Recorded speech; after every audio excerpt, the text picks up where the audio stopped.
여러분, 고전 영화 빠삐용을 아십니까? 고전 영화 가운데 쇼생크 탈출과 함께 자유를 위한 탈출 영화로 아주 양대 산맥을 이루는 그런 영화죠. 1974년도에 개봉을 했습니다. 워낙 TV에 자주 해줬기 때문에 웬만하면 다 봤고요. 올해 2019년도에 또다시 이게 재개봉이 되어졌습니다. 그래서 아마 다 아실 거예요. 영화 빠삐용, 그 주인공 빠삐용이 죄수복을 입고, 그게 워낙 이미지고 또 상징적이기 때문에 알죠? 세로 줄무늬 옷, 죄수복을 입고 자유로 탈출을 합니다. 불굴의 의지를 가지고 9번을 시도해 가지고 14년 만에 그 악마의 섬에서 탈출을 하게 되어집니다. 그래서 섬 그 낭떠러지 위에 서 가지고는 그죠, 막 집채 같은 파도가 바위를 막 삼키고 막 그러려고 하는데 거기에 떨어져 가지고 이제 자유낙하에서 탈출을 하게 되어지는, 그러면서 영화가 끝나게 되어집니다. 영화의 실제 인물이 누구였는가?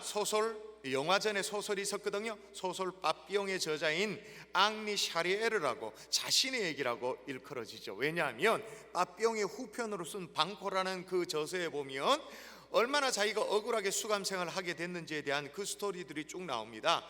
예를 들면 이런 내용입니다. 어느 날이었어요. 파리의 시내를 거닐고 있었는데 근처에서 살인사건이 일어나게 되어진 것입니다.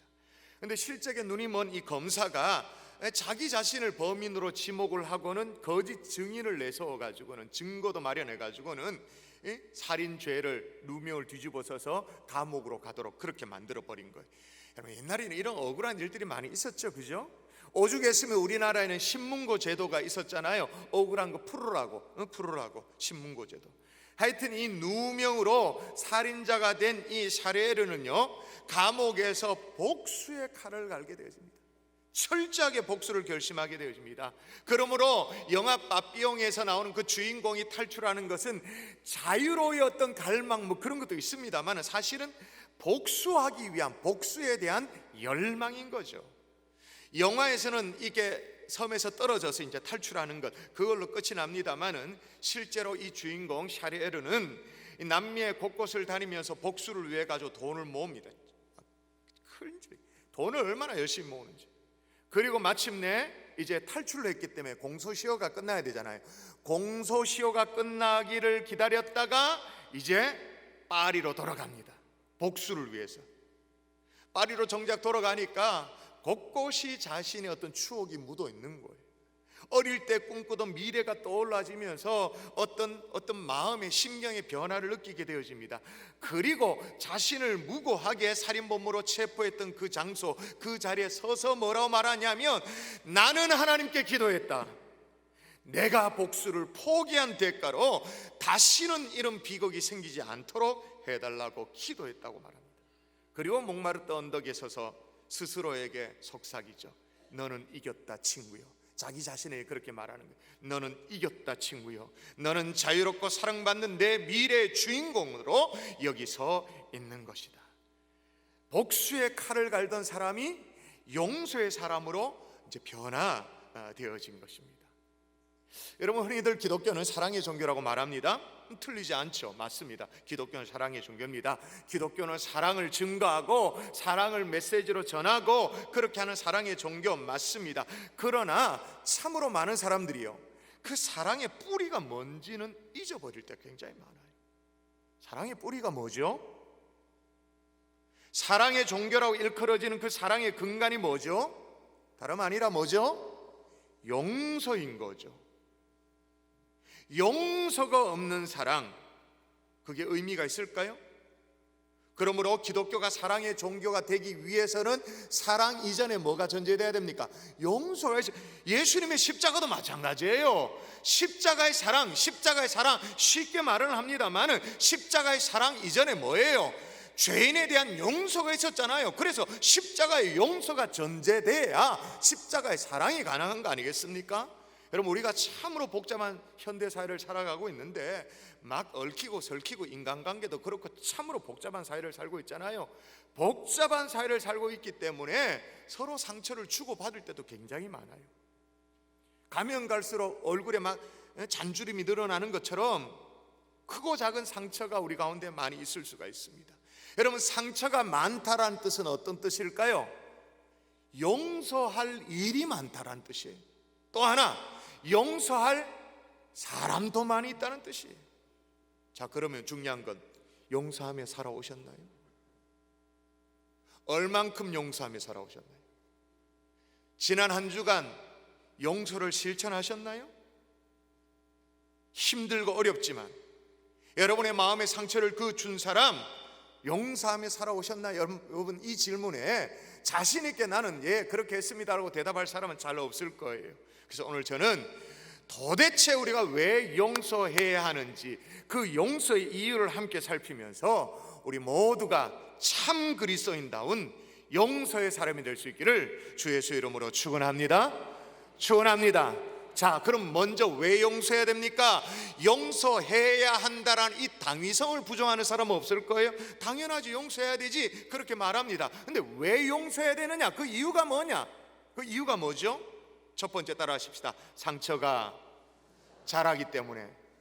여러분, 마음에 상처가 있습니다. 용서하지 않으면 상처가 있죠. 이게 처음에는 이렇게 있다가 이게 자랍니다. 이렇게 자라나는 거예요. 오늘 본문이 그 얘기예요.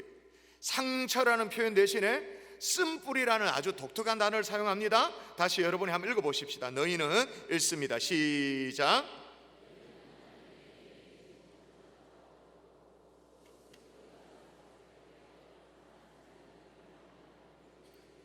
자, 여기 보니까 쓴뿌리라고 말할 때 이쓰다라는 이 단어에 해당되는 의미가 어떤 거냐? 아주 예리한 것에 상처를 입는 것을 얘기하는 거예요. 이게 쓱 비었는지도 모르고 보니까 나중에 모르게 피가 나는 거예요. 그럼 정말 쓰라리잖아요. 저는 주로 어디에 많이 베냐면 이렇게 하다가 뭐에 빌까요? 야, 지금 또 위험했다. 종이에 베는 거예요. 종이에 이렇게 벨 때도 참 밑깔스럽게 요 손에 보면 손 잔주름 있잖아요. 주름이 잡히는 요 안쪽에 고를 타고 이렇게 싹 빌 때가 많아요. 그럼 여러분, A4지에 손이 한 비어보면 그거 진짜 기분 나쁩니다. 이 깡게 뭐라고 날 배? 진짜 기분 나쁜데 그 다음은 뭐냐? 이게 아픕니다. 쌀이야에 아픕니다. 여러분, 이렇게 예리한 것에 인한 상처, 날카로운 것에 인한 상처 있습니다. 그런 의미인데 오늘 성경에서 말하는 이 상처, 이 쓴뿌리는 어디에 나 있는 상처일까요? 여기에 나 있는 상처예요? 아니 팔뚝에 나 있는 거예요? 어디에? 마음에 있는 상처죠. 마음에. 그래서 오늘 본문에 쓴뿌리라고 표현하고 있는데 중요한 것은 마음에 있는 이 상처가 어떻게 된다고 말하냐면 자세히 다시 보십시다. 또 쓴뿌리가 나서 영어로 말하면 grow up, 괴롭게 하여 쓴뿌리가 난다라고 말합니다. 그냥 있는 게 아니라고 말해요. 영어로 말하면 grow up인데 표준 세번역 성경에도 보면 이렇게 말합니다. 쓴뿌리가 돋아나서 그렇게 말하는 거예요. 아니, 마음의 상처를 받았으면 가만히 있으면 그냥 묻히면 그러면 되죠. 근데 그게 아니란 말이에요. 이 상처가 내 마음밭에 딱 자리를 잡더니 요게 뿌리를 쓱 내리는 거예요. 그리고 싹을 틔우는 거예요. 자라나는 거예요. 어떻게 자라나느냐? 여러분, 남편에게 쓴뿌리가 있는 여성들이 있잖아요. 자, 남편이라는 존재가 참 이래저래 애물단지일 때가 많이 있는데 이게 자라나는 걸 보세요. 이 남편을 집에 두고 나오면 그게 근심덩어리랍니다. 벌써 반응을 하잖아요. 같이 집에 그럼 두고 못 나오고 집에 나오잖아. 같이 나오잖아. 그럼 짐덩어리랍니다. 그게 혼자 어딜 내보내잖아요. 그러면 걱정덩어리랍니다. 근데 안 되겠다 싶어서 이렇게 마주 보잖아요. 마주 앉아있으면 그게 왼수 덩어리라고 그렇게 말해요. 자, 보세요. 근심 덩어리에서 시작해가지고는 왼수까지 이게 막 자라요. 물론 웃자고 제가 한 얘기입니다만은 여러분이 아직까지 마음에 용서하지 못한 깊은 상처가 있다면, 쓴뿌리가 있다면 그 쓴뿌리는 그냥 있는 게 아니라 이게 쓱 줄뿌리처럼 번져나가는 거예요. 쫙쫙쫙쫙쫙. 그래서 우리의 심령 깊숙한 곳까지 이게 번져나가는 거예요. 생각지도 못한, 전혀 상상치도 못한 저쪽에서 쑥 독버섯처럼 올라오는 거예요. 쑥 올라오는 거예요. 그래서 나도 내 자신이 통제가 안 되는 거예요. 예상치 못한 거였기 때문에 여러분 부탁드립니다. 여러분의 마음에 있는 이 쓴뿌리 뿌리채 뽑아낼 수 있기를 주 예수 이름으로 축원합니다. 축원합니다. 그리고 또 하나 왜 용서해야 되냐? 이 용서하지 못하는 이 쓴뿌리의 최대 피해자가 누구냐? 나 자신이기 때문에 그런 거예요. 자, 용서하지 못한 상처 쓴뿌리 품고 있으면, 자 보세요, 15절 보세요. 또 이렇게 말합니다. 또 쓴뿌리가 나서 괴롭게 하여, 그렇게 말합니다. 당연하죠. 그게 마음속에 미움이든 그게 분노든 어떤 열등감이든 상처를 끌어안고 이렇게 막 이렇게 있으면, 살면, 쓴뿌리를 품고 있으면 뭐와 똑같냐? 송곳으로 자기 가슴을 계속 후벼 파는 거 똑같죠. 가서 찔러가지고 막 휘젓고 막 자기 스스로 막 상처를 주는 거 똑같은 거예요. 잘 보세요. 여기 보니까 괴롭게 하여라고 말하는데 여러분 대답하세요. 괴롭게 하는 주체가 누굽니까? 나에게 상처를 준 그 사람이에요? 나를 막 몰아붙이고 어렵게 하고 힘들게 한 그 사람이라고 말하는 것 같아요? 아니에요. 성경을 잘 보세요. 쓴뿌리가 나서 괴롭게 하며. 뭐가 괴롭게 한다는 거예요? 원수 같은 그 사람이 아니에요. 상대가 아니에요. 내 마음에 이미 자리 잡고 있는 그 상처가 쓴뿌리가 나서 괴롭게 하여 라고 그렇게 말하고 있는 거예요. 여러분 속지 마세요. 누구 때문이 아니에요.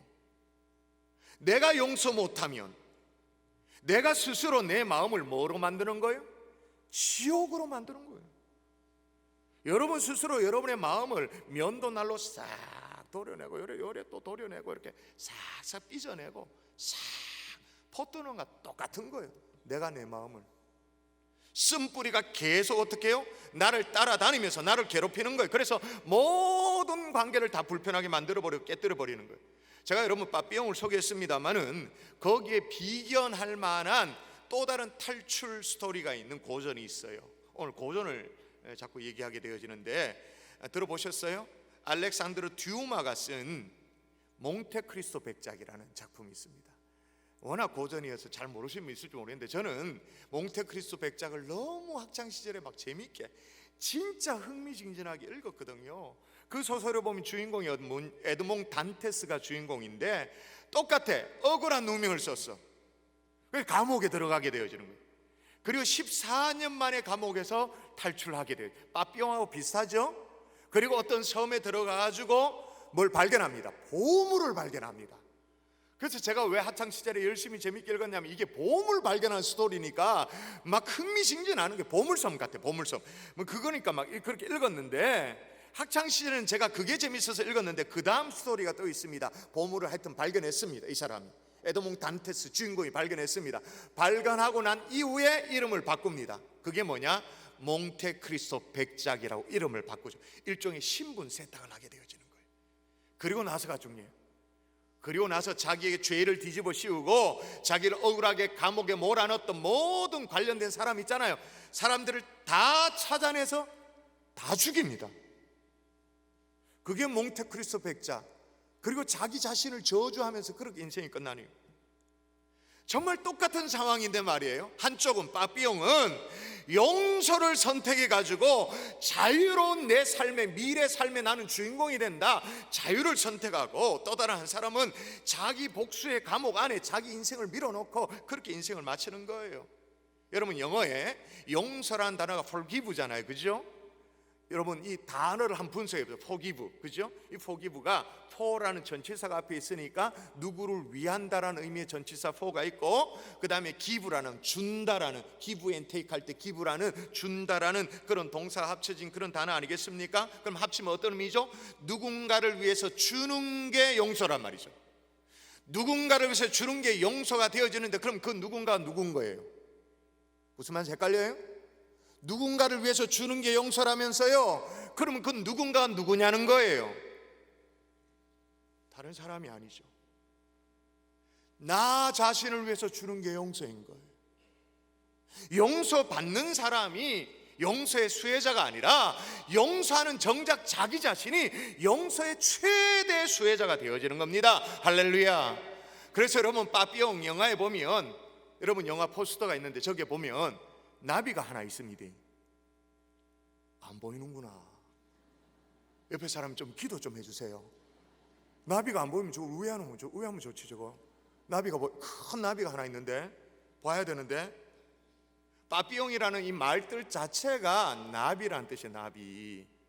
근데 어떤 의미가, 메시지가 담겨져 있냐면, 하나님의 도우심으로 용서할 때 비로소 뭐냐? 증오와 복수의 어떤 그 껍질을 벗어나서 하늘을 나는 나비가 된다, 그 말이에요. 그게 빠삐용의 어떤 메시지인 거예요. 그러니까 계속 상처를 거머쥐고 다 품고 살아가잖아요. 껍질을 못 깨는 거예요. 열에 있는 거예요. 이렇게 있었던 한 자매가 있었어요. 한 여성 성도가 있었습니다. 미국의 조지아주에 가면 아틀랜타에 있는데, 거기에 보면 퍼스트 베프티스트 처치라고 해서 제1 침례교회라는 미국 교회가 있습니다. 거기에 찰스 스탠리라는 아주 유명한 목사님 계시는데요, 그분의 저서가 여러 책이 있습니다. 그 책 가운데 용서라는 책에 목사님이 실제로 경험한 경험담, 상담 사례를 거기에 기록해 놨어요. 어떤 일이냐면, 교회에 출석한 한 자매가, 여성 성도가 암에 걸린 거예요. 암 선고를 받은 거예요. 그 여성 성도가 목사님께 상담 요청을 한다고 이제 약속이 잡혀가지고 이제 여자 성도를 만나게 되는데, 이 목사님은 이제 뭐 지레 생각을 그렇게 하게 되는 거죠. 지금 암 선고를 받으셨으니까 이 병 치료 때문에 기도 받으려고 오시는 것보다, 이렇게 뭐 상상을 했었어요. 근데 문제는 그게 아니야. 이 자매가 왜 목사님께 상담을 요청했냐 하면, 암 선고 때문이 아니고 그보다 훨씬 더 두려운 게 있는 거예요. 그게 뭐냐? 가슴이 답답하다는 거예요. 죽을 것처럼 가슴이 답답하다는 거예요. 가슴이 막 답답해가 이걸 못 살겠다는 거예요. 그래서 목사님께 이제 상담을 요청하면서 찾아온 거예요. 병원을 찾아도 소용이 없고 의학적으로 이게 설명도 안 되고, 그런데 나는 답답증을 느끼고 일평생을 이렇게 살아왔다라는 거예요. 도저히 더 이상 이렇게 못 살겠다고 이 자매가 찾아오게 된 거예요. 목사님이 이 자매와 이제 상담을 하면서 주거니 받거니 뭐 이렇게 저렇게 얘기하다가 아주 중요한 걸 발견한 거예요. 이게 이 발견했다는 대단한데 뭐냐? 이 여인이 말이에요, 이 자매가 지난 20년 동안 한 번도 울지 않았다는 걸 발견하게 된 거예요. 눈물을 흘린 적이 없다는 걸 발견하게 된 거예요. 그래서 그 이유가 뭔가 싶어서 이제 목사님이 더 깊은 상담으로 이제 들어가게 되어졌어요. 그랬더니 이유를 알게 됐는데, 어릴 때 말이에요, 양부로부터, 양아버지로부터 학대를 받은 거예요. 그것도 성학대를 받은 거예요. 성적 학대를 받아가지고 이 양부에 대한 이 증오, 미움, 그래서 그걸 평생에 품고 그렇게 살아왔다는 사실을 이제 발견하게 된 거. 그러니까 뭐 눈물이고 감정 이런 게 없는 거지. 이 사실을 발견하고 난 뒤에 이 찰스 스탠리 목사님이 요한일서 1장 9절의 말씀을 펼쳐놓고는 그 사제 은총에 대한 말씀이잖아요. 그걸 쭉 설명하고 뭐 그렇게 했겠죠. 마음을 가다듬으라고, 마음을 좀 그렇게 하시라고, 양부에 대한 원망과 증오, 그 쓴뿌리를 좀 내려놓으라고 그렇게 권면했겠죠. 그 목사가 그 다음에 또 뭐 하겠습니까? 당연히 기도하겠죠. 이제 목사님이 구구절절히 지나온 세월들을 쭉 읊어가면서 하나님 앞에 올려드리면서 그렇게 기도합니다. 목사님의 기도가 진행되는 동안 말이에요, 어떤 일이 벌어졌냐? 20년 동안 처음으로 한 번도 그런 일이 없었는데 눈물이 나기 시작한 거예요. 이 여인이 울기 시작하는 거예요. 두 눈에 눈물이 맺히고 어깨를 들썩들썩 하더니 이제는 소리내서 엉엉 울기 시작하는 거예요. 그리고 목사님은 기도가 계속되어지는데 아랑곳하지 않고 목사님은 기도대로 계속되어지고, 이 여인이 막 자기 선언을 하고 선포를 합니다. 주님의 이름으로 나는 용서한다고, 주님의 이름으로 내게 상처 준 그 아버지 내가 용서한다고, 절개에 가까운 막 그런 선포 선언을 막 하면서 막 그렇게 됐겠죠. 막 기도가 됐고 여긴 선언이 있고 막 이렇게 됐겠죠. 놀라운 변화잖아요. 근데 여러분, 20년 만에 눈물이 터져 나오고 주님의 이름으로 양아버지를 용서했다는 그 사실보다 더 놀라운 일이 그 다음에 벌어진 거예요. 그게 뭐냐? 암이 사라진 거예요. 암이 정말 감쪽같이 말끔히 제거된 거예요. 그래서 찰스 목사님이 책에서 뭐라고 말하냐면, 암이 치유된 것에 대해서 의학적으로 설명할 능력은 제게 없습니다. 그러나 분명한 것은 우리 마음속에 있는 이 독보석과 같은 쓴뿌리는 우리의 정서적인 영역뿐만 아니라 육체적인 영역에도 크나큰 손실을 입힐 수 있다는 사실입니다 라고 말하는 거예요. 여러분 마음속 깊이 아로새겨져 있는 이 상처가 있나요? 용서하지 못한 은밀한 상처, 저 깊은 내면에 있나요? 여러분 마음이 안 봐도 지옥입니다. 분명히 지옥일 겁니다. 용서할 수 있기를 주의 이름으로 축원합니다. 예수의 이름으로. 내 이름으로는 안 돼요. 할 수 없어요. 그러나 주님의 이름으로 하는 거예요. 또 하나 왜 용서해야 되냐? 다른 사람까지 이걸 오염시키기 때문에 그런 거예요. 오늘 본문 보세요. 자, 한번 읽어볼까요? 또 읽습니다. 시작.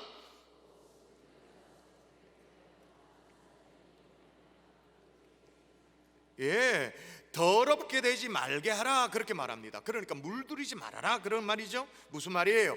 용서하지 못하는 사람, 그 마음의 쓴뿌리를 가지고 있는 사람이 이게 계속 자라나고 심지어는 주변에 막 사람들에게 오염시키는 거예요. 번져나가는 거예요. 주변의 가족들에게, 사랑하는 사람에게, 자녀들까지 대물림 돼버리는 거예요. 나 하나 내 영혼이 막 망하고 육신이 메말라가고 메마른 사람 되면 그러면 뭐 그래 하면 끝나면 모르겠지. 근데 이게 번지는 거예요. 주변 사람들에게까지, 진짜 내가 사랑하는 내 가족에까지 이게 막 쓴뿌리가 번져 나가버리는 무서운 전염성을 갖고 있는 거예요. 여러분 인류 역사상 이 쓴뿌리의 악영향 대표 선두주자가 있다면 누구예요? 아이콘 같은 사람이 있다면 누구예요? 아돌프 히틀러죠. 그죠? 13살에 아버지를 잃었습니다. 그리고 18살에 어머니도 세상을 떠났습니다. 독신자 합숙소에 갇혀 지내면서 얼마나 부모 없이 자란 어렵게 그 열등감의 상처, 이로 말할 수 없는 쓴뿌리를 가지고 쭉 자라다가 나중에 어떻게 해요? 온 독일 국민을 오염시켜 버리는 거예요. 제가 1부 예배 때도 얘기하고 2부 예배 때도 얘기했습니다만 저는 지금도 아직 이해가 안 되는 게 말이에요.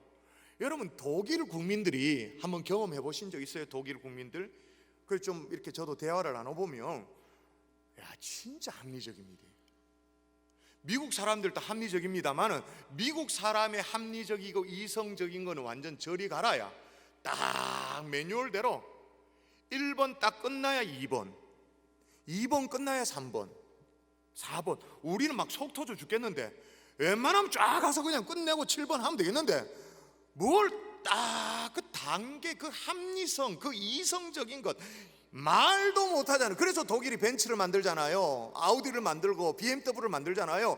그런 합리적인 민족이, 그런 이성적인 민족이 어디 그 뭐 말도 안 되는 극단적인 배타적인 민족주의에 사람들이 마음이 확 돼가지고, 아니 유대인 600만 명 사살, 이게 말이 되어집니까? 학살? 집단적인 관계, 그죠? 엄청스러운 이 오염, 전염성이 있는 거예요. 여러분 쓴뿌리는 강력한 점령성이 있어요. 쓴뿌리를 가지고 있는 사람들이 던지는 그 냉소적인 말, 시니컬한 말 있잖아요. 여러분 생각해 보십시오. 아돌프 히틀러가 독일 국민들 뭐 매가지 끌어다가 유대인들 잡아 죽이라고 학살하고 그랬나? 아니에요. 아돌프 히틀러가 한 건 딱 하나야. 말로 이렇게 탁, 이렇게 탁, 말로. 여러분이 쓴뿌리가 있잖아요. 여러분이 쓴뿌리가 있는데 말을 뭐 툭 내뱉잖아요. 여러분 가족들의 툭 내뱉잖아요. 그 툭 내뱉는 말이 어떻게 돼요? 독이 되다. 그래서 아무리 은혜로운 분위기여도, 여러분의 가정이, 우리 교회가 아무리 분위기가 은혜롭고 그렇다 하더라도 누가 아주 시니컬하게 툭 던지면 바로 싸늘해집니다.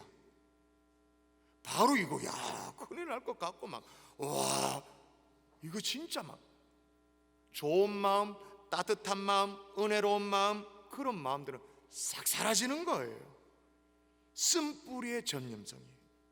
또 여러분이 왜 기필코 용서를 해야 되냐? 영혼이 병들기 때문에. 그래서 용서해야 되는 거예요. 여러분 쓴뿌리를 가슴에 품고 다니는 사람들, 그 자기의식 밑바닥에 말이에요, 어떤 생각이 있는지 아십니까?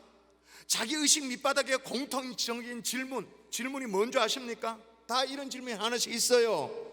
하나님 어떻게 내게 그럴 수 있냐는 거예요. 쓴뿌리가 해결되지 않는 사람, 그 사람 마음속 그 깊은 곳에 자의식 속에 질문이 하나 있어요. 하나님이 어떻게 이럴 수 있냐는 거예요. 그리고 조건을 하나 더 붙이죠. 합리적인 이유를 듭니다. 하나님이 살아계시다면 어떻게 그럴 수 있냐. 하나님이 사랑이시라면 어떻게 내게 이렇게 하실 수 있냐는 거예요. 그런 질문들이 끊이지 않아요.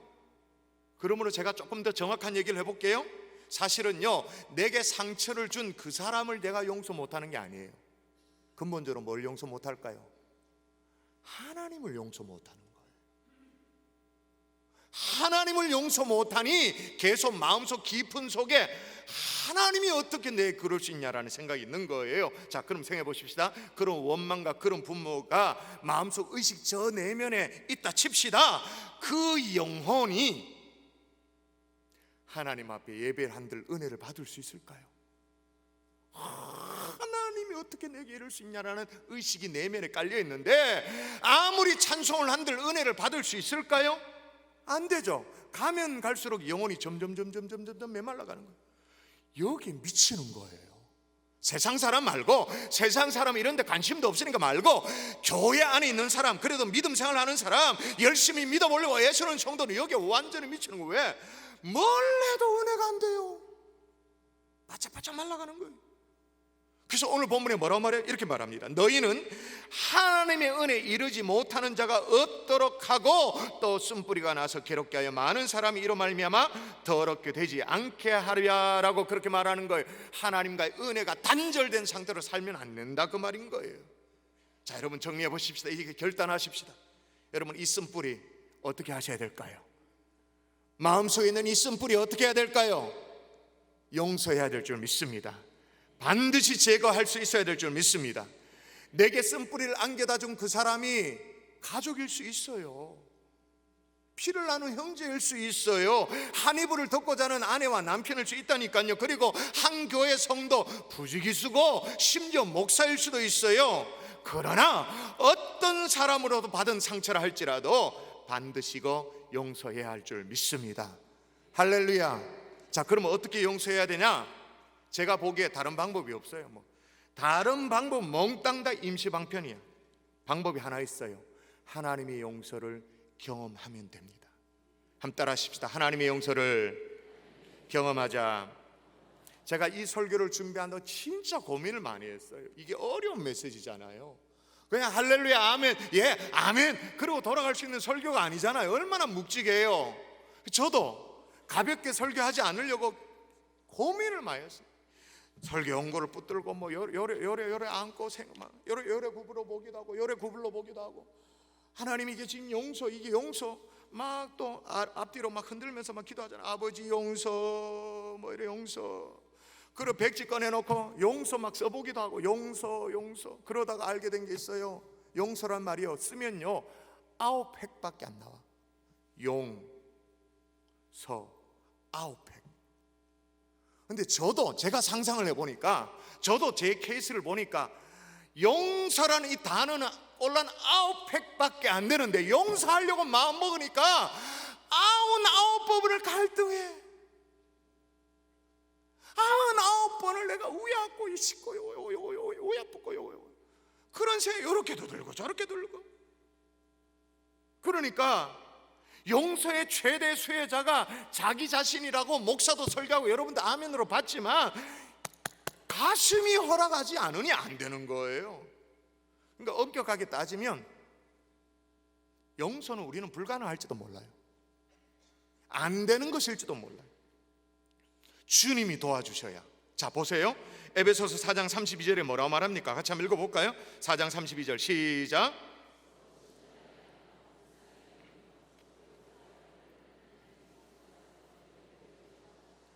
여기 보니까 뭐라고 말합니까? 하나님이 그리스도 안에서 너희를 용서하신과 같이 살아라. 서로 용서하기를 하나님이 그리스도 안에서 너희를 용서하신과 같이 하라. 사람 힘으로 안 된다 그 말인 거예요. 하나님께서 그리스도 안에서 너희를 용서한 같이, 그러니까 하나님의 용서를 경험하면 나도 용서가 가능해지더라 그 말인 거예요. 십자가 아래 내려서면 된다 그 말인 거예요. 여러분, 용서라는 말을 우리가 한 번씩 생각할 때 우리 머릿속에 제일 빨리 쓱 스치 지나가는 이미지가 있습니다. 그게 뭐냐? 저 인간은 안 된다라는 거예요. 그 사람은 안 된다라는 생각이에요. 그 생각을 저도 그렇게 생각했어요. 설교를 준비하다가 목사 저 사람은 정말 안 된다라는 생각, 그리고 그 다음 생각은 어디까지 미치는지 아십니까? 하나님을 증인으로 이제 소환합니다. 하나님을 증인으로 소환해서, 하나님, 내가 저 사람은 정말 안 된다고 생각하는데 하나님은 아시잖아. 하나님은 내가 왜 이런 마음인지 하나님은 아시지 않냐고. 이 사람이 얼마나 내게 마음의 상처를 줘, 얼마나 어렵게 하고, 그런지 하나님은 아시지 않냐고 하나님을 증인으로 소환시킬 정도로 그렇게 하는 생각이 있어요. 이 사람은 안 된다는 생각이 있는 거죠. 근데 그거 아십니까? 우리도 하나님 앞에서는 안 되는 인간들이었다는 사실을. 자, 전에는 뭐라고 말합니까? 자, 전에는 뭐라고 말합니까? 시작.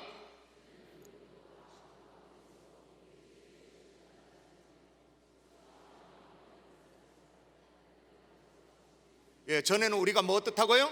본질상 진노의 자녀였다. 그러니까 뿌리 깊은 진노의 자녀였다. 그리고 몇 절 내려가면 원수였다, 그렇게 말합니다. 하나님과의 원수 관계, 그랬던 우리였는데 긍휼이 풍성하신 하나님이 우리를 사랑하신 그 큰 사랑으로 인하여 허물로 죽은 우리를 그리스도와 함께 살리셨고 너희를 은혜로 구원을 받은 것이라.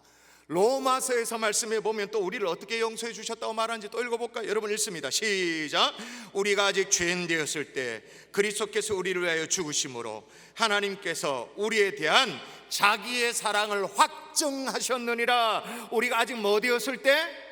죄인 되었을 때, 예수 믿겠다고 손들고 나왔을 때가 아니고, 그래서 몇 년 신앙생활하고 뭐 좀 직분도 받고 뭐 훈련도 좀 받고 제자 훈련 이런 거 받고 그랬을 때가 아니고, 철들었을 때가 아니고, 우리가 뭐 되었을 때?